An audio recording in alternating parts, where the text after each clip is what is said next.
Masachat Ktuvot, résumé du Daf Kaf.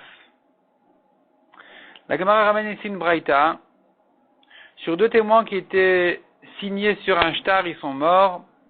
On essaie maintenant de vérifier si ce shtar est un bon shtar. Viennent deux témoins de l'extérieur et disent, on reconnaît effectivement que c'est leur écriture, c'est leur signature, il n'y a pas de problème, mais nous savons par ailleurs que quand ils ont signé sur ce shtar-là, ils étaient anoussim, ils ont été forcés, ou bien ils étaient des enfants, ou bien ils étaient des psulim. On va croire ces derniers témoins et annuler le shtar. Sauf si on peut reconnaître par ailleurs leur signature. Dans ce cas-là, on n'a plus besoin de ces deux derniers témoins qui viennent reconnaître leur signature et dire c'était pas soul. Dans ce cas-là, on ne va pas croire les derniers témoins. La Gemara s'étonne beaucoup sur cette halakha.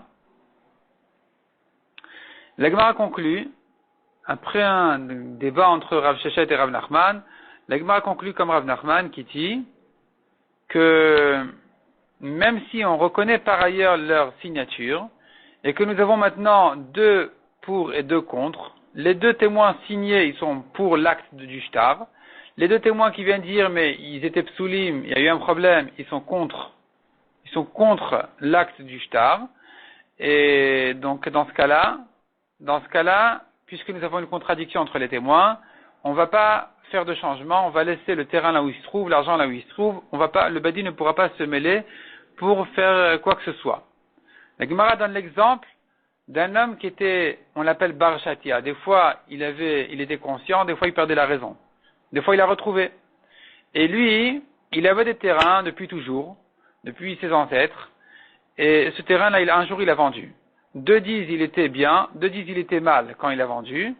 Dans le doute, on fait rien, on laisse le terrain chez Bar Shatia, parce que c'était lui le premier Mourzak, c'était lui dans sa chazaka à lui, c'était chez lui. Donc on ne va pas faire de changement. Si par contre, dit la Gemara, Bar Shatia n'était pas le premier propriétaire, lui-même avait acheté ce terrain-là, quand maintenant j'ai deux qui disent quand il a vendu il était bien, deux qui disent il était mal, dans le doute, je ne vais pas ramener à Bar Shatia, parce que qui dit que quand il a acheté ce terrain, il était bien. Peut-être que quand il a acheté déjà, il était mal ce jour-là. Donc tu ne sais pas s'il a acheté, tu ne sais pas s'il a vendu, tu ne sais pas si l'achat était un achat, tu ne sais pas si la vente était une vente. Dans le doute, on ne fait rien, on laisse chez le dernier acheteur. La Gemara dit encore, quand on vient faire une azama, c'est-à-dire, on vient dire à des témoins, comment vous pouvez témoigner qu'il s'est passé telle et telle chose alors que vous étiez avec nous ce jour-là ailleurs. La Torah dit, les premiers témoins, on va les punir de ce que eux-mêmes voulaient témoigner sur l'autre. Si vous voulez lui faire payer de l'argent, ils vont payer. Si vous voulez le rendre chayav mita, on va les tuer à eux-mêmes. Et donc la Gemara a dit que quand on vient faire cette azama en question, il faut que les deux derniers témoins viennent témoigner en face des deux premiers témoins. S'ils ne sont pas en face des deux premiers témoins, ce ne sera pas considéré comme une azama, ce sera considéré comme une akracha, une contradiction entre des témoins.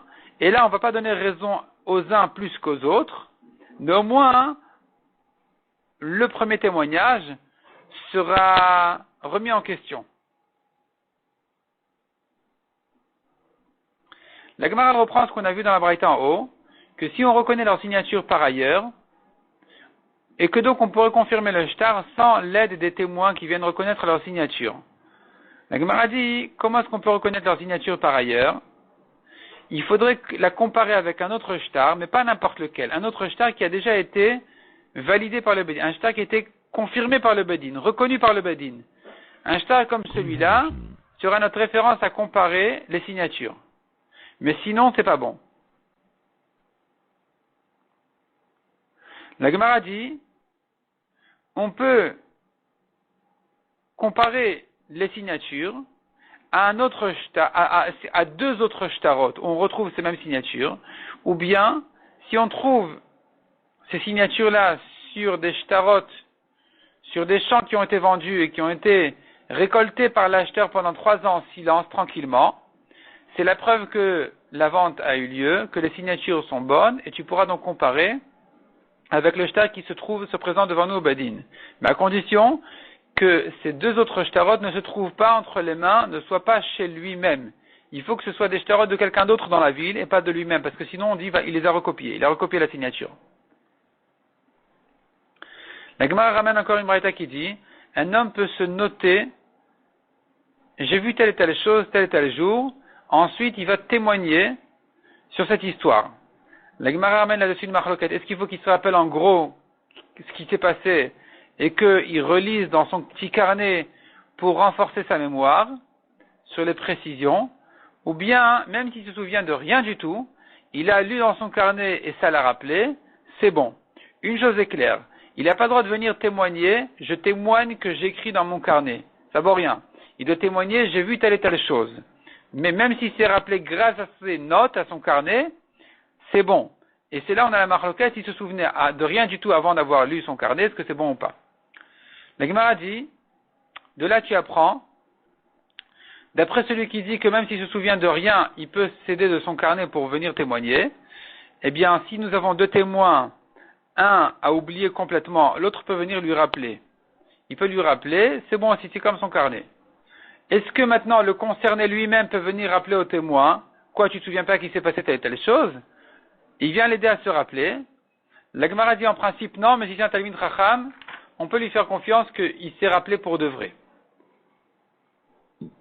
La Gemara ensuite ramène une Mishnah qui dit, à propos de la Touma d'un mort, si on voit un monticule à côté de la ville, pas vraiment à côté, un peu plus loin, et que, a priori, personne ne se souvient qu'il y a eu là-bas une Touma, on ne craint pas la Touma là-bas, personne n'est enterré là-bas, sauf s'il est tellement ancien que personne ne se souvient quand il a été fait.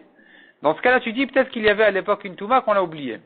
Qu'est-ce que j'appelle tellement ancien? La Gemara dit selon Rabbi Meir 60 ans. La Gemara voulait déduire de là que la mémoire d'un homme est limitée jusqu'à 60 ans et que donc il ne pourrait pas témoigner sur une histoire qui a eu lieu il y a plus que 60 ans. Mais la Gemara repousse cette preuve-là en disant un homme peut se rappeler d'une histoire même plus que 60 ans et venir témoigner au Bedin. Ici c'est différent parce qu'il ne pensait pas qu'il devait s'en rappeler. Donc il a moins fait attention, ça s'est oublié. Mais quand il a vu quelque chose d'important ou de grave et qu'il sait qu'il doit venir témoigner un jour, il va s'en rappeler même plus que 60 ans plus tard.